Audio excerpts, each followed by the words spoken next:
இன்றைய முக்கிய செய்திகள். உன்னாவ் பாலியல் குற்றவாளி பாஜக முன்னாள் எம்எல்ஏவின் தண்டனை நிறுத்த உத்தரவுக்கு தடை. தீர்ப்பை உயர்நீதிமன்றம் ஆராய்ந்ததா என உச்சநீதிமன்றம் கேள்வி. மகாராஷ்டிரா உள்ளாட்சி தேர்தலில் புதிய திருப்பமாக சரத்பவார் அஜித் பவார் கூட்டணி. கட்சி சின்னங்களும் குடும்பமும் இணையப் போவதாக அஜித் பவார் கருத்து. பரம்பிக்குளம் ஆழியாறு கால்வாய்களை தூர்வார உத்தரவிட்ட ஸ்டாலினுக்கு விவசாயிகள் நன்றி. பல்லடத்தில் களை கட்டும் வெல்லும் தமிழ் பெண்கள் திமுக மகளிரணி மாநாடு. ஆரவல்லி மலைத்தொடர் மறுவரை வழக்கில் முந்தைய தீர்ப்பை நிறுத்தி வைத்தது உச்சநீதிமன்றம். மத்திய அரசின் பரிந்துரைகளையும் சுரங்கப் பணிகளையும் நிறுத்தவும் உத்தரவு. தொடர்ந்து அதிகரிக்கும் காற்று மாசு, பனிமூட்டத்தால் தவிக்கும் தலைநகர் டெல்லி. ரயில்கள் தாமதம், 128 விமானங்கள் ரத்தானதால் முடங்கிய பயணிகள்.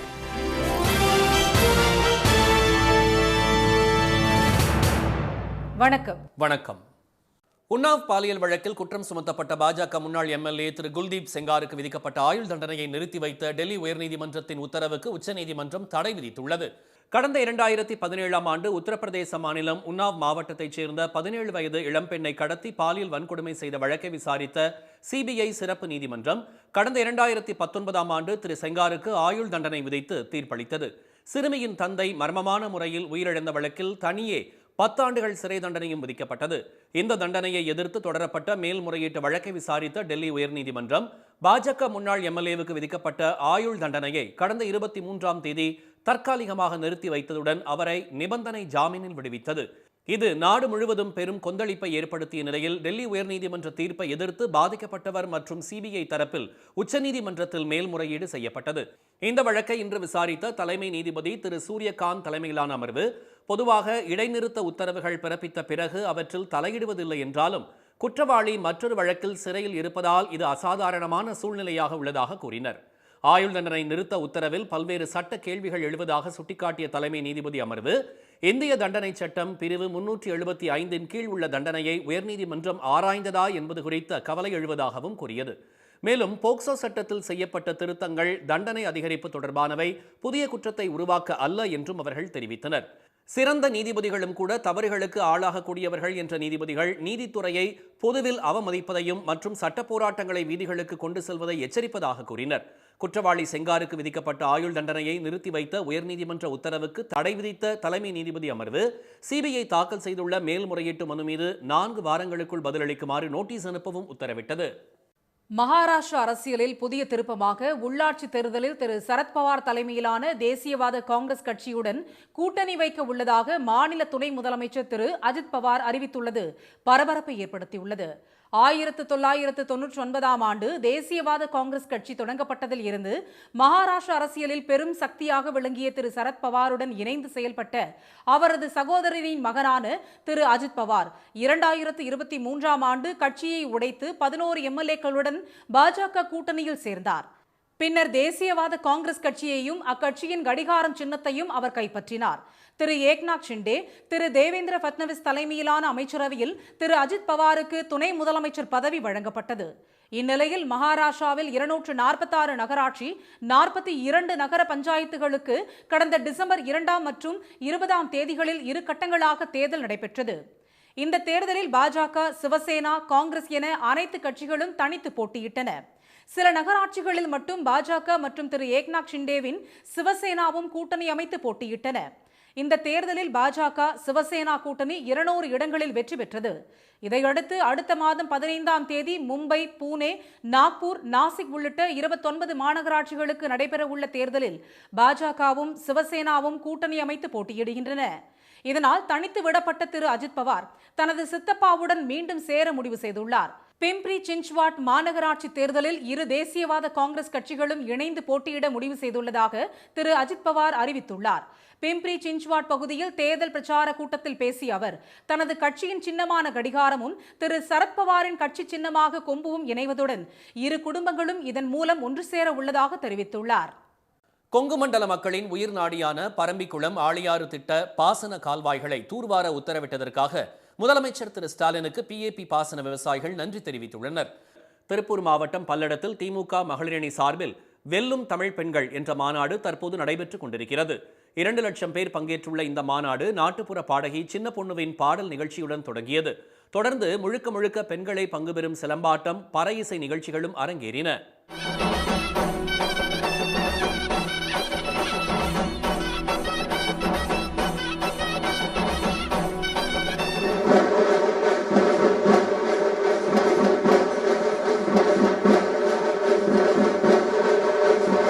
திமுக துணை பொதுச் செயலாளர் திருமதி கனிமொழி தலைமையில் நடைபெறும் மாநாட்டில் முதலமைச்சர் திரு மு க ஸ்டாலின் பங்கேற்று சிறப்புரையாற்றுகிறார். இதற்காக இன்று காலை 11 மணி அளவில் சென்னையிலிருந்து விமானம் மூலம் கோவை சென்ற முதலமைச்சருக்கு விமான நிலையத்தில் உற்சாக வரவேற்பு அளிக்கப்பட்டது. பின்னர் அவினாசி சாலையில் உள்ள தனியார் விடுதிக்கு சென்ற முதலமைச்சரை PAP பாசன விவசாயிகள் சந்தித்து பாசன கால்வாய்களை தூர்வார நடவடிக்கை எடுத்ததற்காக நன்றி கூறினர். பாசன நிலங்கள் பயன்படுகிற பகுதியில் இருக்கிற கால்வாய்களை தூர்வாரி கொடுக்க வேண்டும் என்று நாங்கள் கோரிக்கை வைத்தோம். அந்த கோரிக்கையை ஏற்று கால்வாய்களை தூர்வாருவதற்கு அரசாணை வெளியிடப்பட்டு இன்றைக்கு அந்த கால்வாய் தூர்வாரும் பணிகள் சிறப்பாக நடைபெற்றுக் கொண்டிருக்கிறது. அதற்காக மாண்புமிகு முதல்வர் அவர்களுக்கு இந்த நேரத்தில் எங்களுடைய நெஞ்சார்ந்த நன்றியை தெரிவித்துக் கொள்கிறோம். திமுக ஆட்சியில் நிறைவேற்றப்பட்ட மகளிர் உரிமை தொகை, கட்டணமில்லா விடியல் பயணம், மாணவிகளுக்கான புதுமை பெண் திட்டம், வேலைக்கு செல்லும் பெண்களுக்கு தோழி விடுதி திட்டம் உள்ளிட்ட பல்வேறு திட்டங்கள் பற்றியும் திமுக ஆட்சியில் பெண்களுக்கு நிறைவேற்றப்பட்ட பல்வேறு நலத்திட்டங்கள் அரங்கில் பார்வைக்கு வைக்கப்பட்டுள்ளது. மாநாட்டையொட்டி குடிநீர், கழிவறை வசதி உள்ளிட்ட அடிப்படை வசதிகளுடன் பாதுகாப்பிற்கும் ஏற்பாடு செய்யப்பட்டுள்ளது. ஆரவல்லி மலைத்தொடர் மறுவரை தொடர்பான தனது முந்தைய தீர்ப்பை நிறுத்தி வைத்த உச்சநீதிமன்றம் மத்திய அரசின் பரிந்துரைகளையும் சுரங்க பணிகளையும் நிறுத்தி வைக்க உத்தரவிட்டுள்ளது. உலகின் மிக பழமையான மலைத்தொடர்களில் ஒன்றான இந்த மலைத்தொடர் டெல்லி, ஹரியானா, ராஜஸ்தான் மற்றும் குஜராத் மாநிலங்களில் பரவி கிடக்கிறது. ஆரவல்லி மலைத்தொடரான இந்த பகுதிகள் பாலைவனமாவதை தடுப்பதிலும் நிலத்தடி நீர்மட்டத்தை பாதுகாப்பதிலும் முக்கிய பங்காற்றுகிறது. 4 புலிகள் காப்பகம் மற்றும் 22 வனவிலங்கு சரணாலயங்கள் உட்பட பாதுகாக்கப்பட்ட பகுதிகள் இந்த மலைத்தொடரில் உள்ளன. ஆரவல்லி மலைத்தொடரின் பாதுகாக்கப்பட்ட பகுதிகள் எவை என்பது குறித்து ஆராய கமிட்டி ஒன்றை உச்சநீதிமன்றம் அமைத்தது.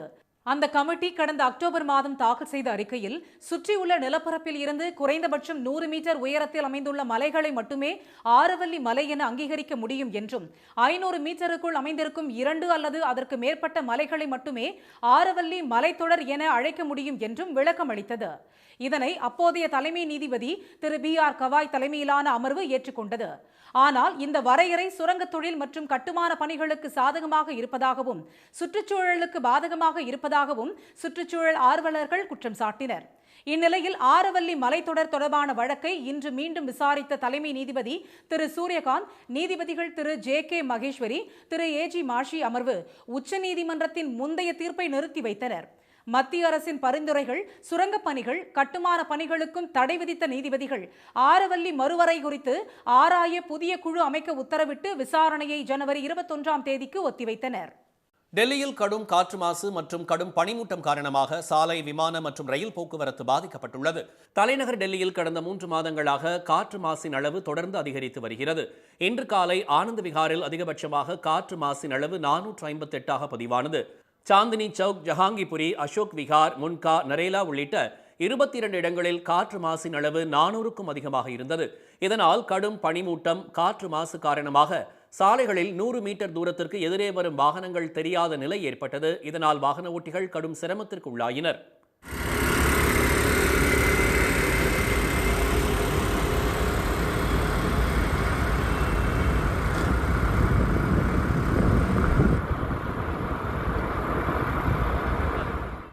காற்று மாசு மற்றும் பனிமூட்டத்தால் டெல்லியிலிருந்து புறப்படும் ரயில்கள் மற்றும் டெல்லிக்கு வரும் ரயில்கள் தாமதமானது.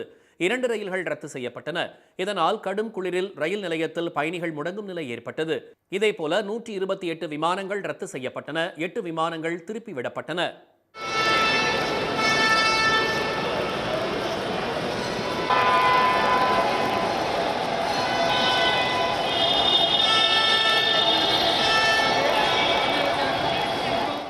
டெல்லியில் நிலவும் கடும் காற்று மாசை காரணம் காட்டி தனியார் மருந்து நிறுவனத்தின் தலைமை நிர்வாகி ராஜ்குமார் பாஃப்னா ராஜினாமா செய்துள்ளது அங்கு முக்கிய பேசுபொருளாகியுள்ளது.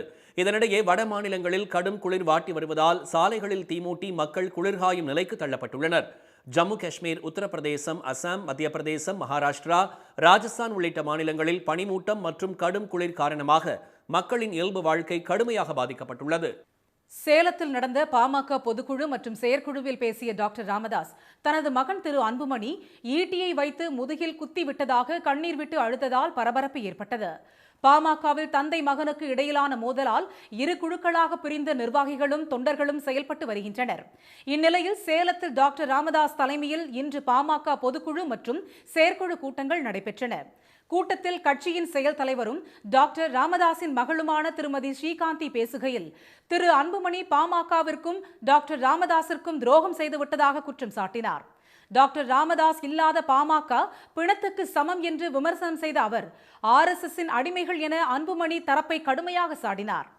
இன்னைக்கு ஐயாவை எதிர்க்கிற அந்த கும்பலை பார்த்து நான் ஒண்ணு கேட்கிறேன். டேய், நீங்க யாருடா?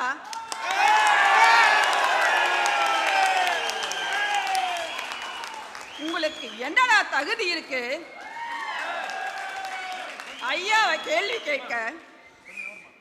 இன்னைக்கு கோட்டு சூட்டு போட்டுக்கிட்டு கார்ல வந்து இறங்குங்கிறீங்களே தம்பி அன்புமணி, அந்த கோட்டு சூட்டு யாரு கொடுத்தது? பாமகவை 50 ஆண்டுகள் கட்டிக்காத்த டாக்டர் ராமதாஸை தலையணை மற்றும் துணியை வைத்து கொல்லுங்கள் என்று கூறும் திரு அன்புமணியா அவரது பிள்ளை என்று கட்சியின் கௌரவ தலைவர் திரு ஜி.கே. மணி கேள்வி எழுப்பினார். பல்லாயிரக்கணக்கானோர் சிறை சென்று உருவாக்கிய கட்சியை திரு அன்புமணி களவாட நினைப்பதாக அவர் விமர்சனம் செய்தார். பின்னர் பேசிய டாக்டர் ராமதாஸ் பிள்ளையை தான் ஒழுங்காக வளர்க்காததால் தற்போது ஈட்டியால் குத்துவதாக மேடையில் கண்ணீர் விட்டு அழுதார். படுத்து தூங்கிட்டு இருந்தேன். அப்போ தூக்கம் வந்தது. இந்த கனவுல எங்கள் அம்மா என்னுடைய தாய் வந்தாங்க. தாய் வந்து ஏன்பா வரன்னு கேட்டேன். எங்கள்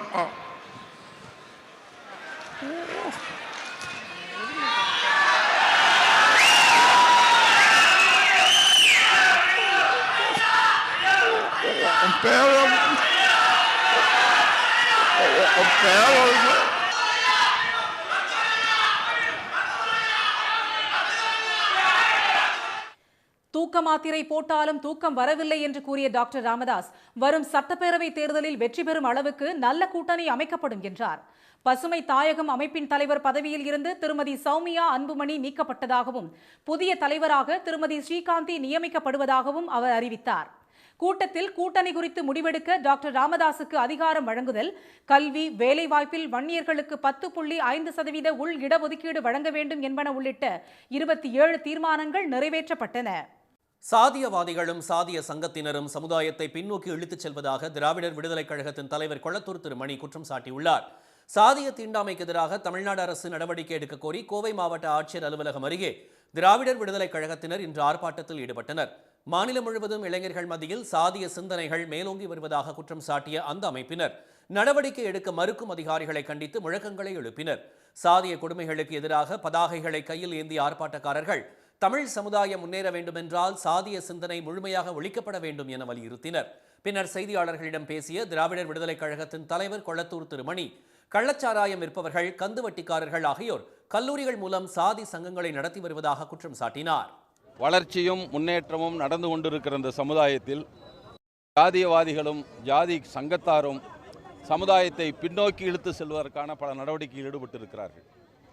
ஜாதி ஒழிப்புக்காக உரிமை மறுத்துக்கப்பட்ட உரிமையை பெறுவதற்கும் முன்னேறுவதற்கும் ஜாதி சங்கங்கள் இருந்தது மாறி இப்போது கள்ளச்சாராய காரணம், கந்துவட்டி காரணம், கல்லூரி தந்தையாகி, கல்வி தந்தையாகி ஜாதி சங்கம் தொடங்குகிற நிலையை தான் பார்த்து கொண்டிருக்கிறோம். சுயநலத்திற்காக சாதி சங்கங்களை நடத்துபவர்கள் சாதியத்தை கூர்மைப்படுத்தி இளைஞர்கள் மத்தியில் சாதியை வளர்க்க முயற்சிப்பதாக கொளத்தூர் திருமணி குற்றம் சாட்டினார். அதன் படிநிலையாக ஆசிரியர்களும் உயர்நீதிமன்ற நீதிபதிகளும் கையில் வண்ண கயிறுகளை கட்டிக்கொள்வதை பார்க்க முடிவதாகவும் அவர் புகார் தெரிவித்தார். சாதி பெயர்களில் திருமண வலைதளங்கள் நடத்தப்படுவதாகவும் ஊருக்குள் பேருந்துகள் செல்லாத தீண்டாமைகள் கூட நடந்து வருவதாகவும் திரு மணி கூறினார். இனி வருவது செய்தி துளிகள். தமிழ்நாட்டில் வடகிழக்கு பருவமழை இயல்பை விட 3% குறைவாக பெய்துள்ளதாக சென்னை வானிலை மையம் தெரிவித்துள்ளது. பருவமழை காலத்தில் வழக்கமாக 438.6 மில்லிமீட்டர் மழை பொழியும் நிலையில் இன்று வரை 427.2 மில்லிமீட்டர் மழை மட்டுமே பொழிந்துள்ளதாகவும் சென்னையில் இயல்பை விட 10% குறைவாக பெய்துள்ளதாகவும் வானிலை மைய அறிக்கையில் தெரிவிக்கப்பட்டுள்ளது. அதிமுக களத்தில் இருக்குமா இல்லையா என்பதை மக்கள் தீர்மானிப்பார்கள் என்றும் ஒரு தேர்தலிலும் களமிறங்காத தாவேக தலைவர் திரு விஜய் நாவை அடக்கி பேச வேண்டும் என்று முன்னாள் அமைச்சர் திரு செல்லூர் ராஜு பதிலடி கொடுத்துள்ளார். மதுரையில் செய்தியாளர்களிடம் பேசிய அவர், நடிகர் என்றால் கூட்டம் அதிகமாக வரத்தான் செய்யும் என்றும், நடிகர்கள் வடிவேலுக்கும் நயன்தாராவிற்கும் கூட கூட்டம் வரும் என்றும் கூறினார். அவர் கூட்டம் கூடுதுன்றக்காக இவரை காட்டிலும் நம்ம வடிவேலை கூட்டிகிட்டு போய் கூட்டம் நடத்துங்க. என்ன கூட்டம்? நயன்தாரா கூட்டிகிட்டு போங்க. நயன்தாரா கூட்டிகிட்டு போய் நாளைக்கு ப்ரொபகண்டா பண்ண சொல்லுங்கள். கூட்டம் கூட தான் செய்யும், எல்லோரும் பார்க்கத்தான் செய்வாங்க. நடிகர்னா கூட்டம் கூடும். நடிகருக்கு அது இன்னைக்கு அவங்களுக்கு ரசிகர் இருப்பாங்க, இவருக்குன்னா கூடுதலாக ரசிகர் இருக்கலாம்.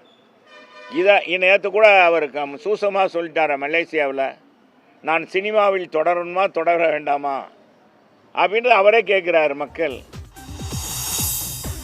காரைக்குடி அருகே கோட்டையூர் வேலங்குடியைச் சேர்ந்த சின்னாண்டி அம்பலம் குடும்பத்தைச் சேர்ந்த சின்னான் இல்லத்திற்கு 100 வயது ஆவதால் அந்த குடும்பத்தைச் சேர்ந்த 7 தலைமுறை உறுப்பினர்கள் ஒன்றாக இணைந்து கொண்டாடினர். கனடா, மலேசியா உள்ளிட்ட பல்வேறு நாடுகளில் வசித்து வரும் 300 பேர் அந்த வீட்டில் பிரம்மாண்ட கேக் வெட்டி கொண்டாடினர்.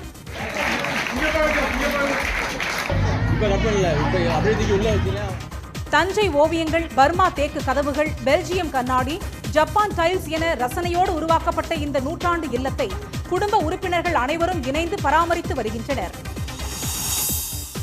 சென்னை அண்ணா நகரில் உள்ள தொழிலாளர் நல ஆணையர் அலுவலகத்தில் இடைநிலை சுகாதார பணி ஊழியர்கள் 1000க்கும் மேற்பட்டோர் உள்ளிருப்பு போராட்டத்தில் ஈடுபட்டனர். நிலுவையில் உள்ள 5% ஊதிய உயர்வை வழங்க வலியுறுத்தியும், சம வேலைக்கு சம ஊதியம் வழங்குதல் உள்ளிட்ட 17 அம்ச கோரிக்கைகளை வலியுறுத்தியும் போராட்டத்தில் ஈடுபட்டவர்களுடன் தொழிலாளர் நல ஆணையர் ராமன் பேச்சுவார்த்தை நடத்தினார். அரசு போக்குவரத்து கழக பயணிகளின் பாதுகாப்பை கருத்தில் கொண்டு பணி நேரத்தில் செல்போன் பயன்படுத்த மாட்டோம் என திண்டுக்கல் மாவட்டம் வத்தலகுண்டுவில் ஓட்டுநர் மற்றும் நடத்துனர்கள் உறுதிமொழி ஏற்றுக்கொண்டனர். பேருந்து நிலையத்தில் நடந்த நிகழ்ச்சியில் பணி நேரத்தில் ப்ளூடூத், ஹெட்போன் உள்ளிட்ட மின்சாதன பொருட்களை பயன்படுத்த மாட்டோம், பயணிகளிடம் பேச்சு கொடுத்துக் கொண்டே பேருந்து இயக்க மாட்டோம் என்பது உள்ளிட்ட பல்வேறு உறுதிமொழிகளை ஏற்றுக்கொண்டனர். மதுரை மாவட்டம் திருமங்கலத்தை அடுத்த வில்லூர் கிராமத்தில் மக்கள் 6 மாதங்களாக பயன்படுத்தி வரும் குளியல் தொட்டி மற்றும் பேவர் பிளாக் சாலைக்கான கல்வெட்டை அதிமுக முன்னாள் அமைச்சர் திரு RB உதயகுமார் இன்று திறந்து வைத்தார்.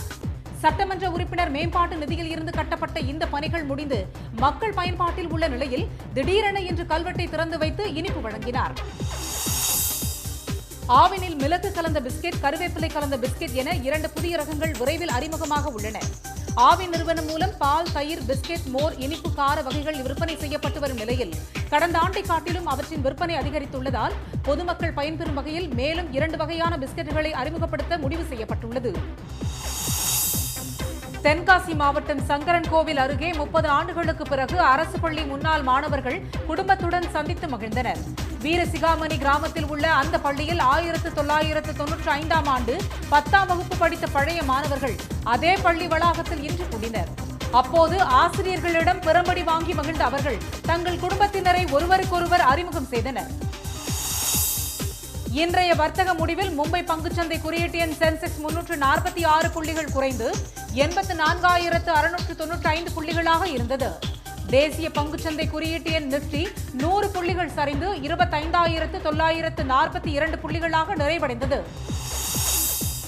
சென்னையில் இன்று ஆபரண தங்கத்தின் விலை சவரனுக்கு 640 ரூபாய் குறைந்து ஒரு சவரன் 1,04,160 ரூபாயாகவும் 1 கிராம் 13,020 ரூபாயாகவும் உள்ளது. வெள்ளி விலை கிராமுக்கு 4 ரூபாய் சரிந்து 1 கிராம் 281 ரூபாயாக உள்ளது. மீண்டும் இன்றைய முக்கிய செய்திகள். உன்னாவ் பாலியல் வழக்கில் குற்றம் சுமத்தப்பட்ட பாஜக முன்னாள் MLA குல்தீப் செங்காருக்கு விதிக்கப்பட்ட ஆயுள் தண்டனையை நிறுத்தி வைத்த டெல்லி உயர்நீதிமன்றத்தின் உத்தரவிற்கு உச்சநீதிமன்றம் தடை விதித்துள்ளது.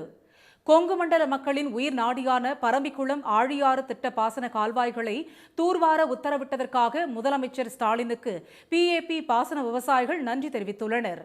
ஆரவல்லி மலைத்தொடர் மறுவரை தொடர்பான தனது முந்தைய தீர்ப்பை நிறுத்தி வைத்த உச்சநீதிமன்றம் மத்திய அரசின் பரிந்துரைகளையும் சுரங்க பணிகளையும் நிறுத்தி வைக்க உத்தரவிட்டுள்ளது. இத்துடன் இந்த செய்திகள் நிறைவடைகின்றன. மீண்டும் சன் டிவியில் செய்திகள் நாளை காலை 7:30 மணிக்கு. செய்திகளை உடனுக்குடன் தெரிந்து கொள்ள QR கோடை ஸ்கேன் செய்து சன் நியூஸ் வாட்ஸ்அப் சேனலில் இணைந்திருங்கள். வணக்கம்.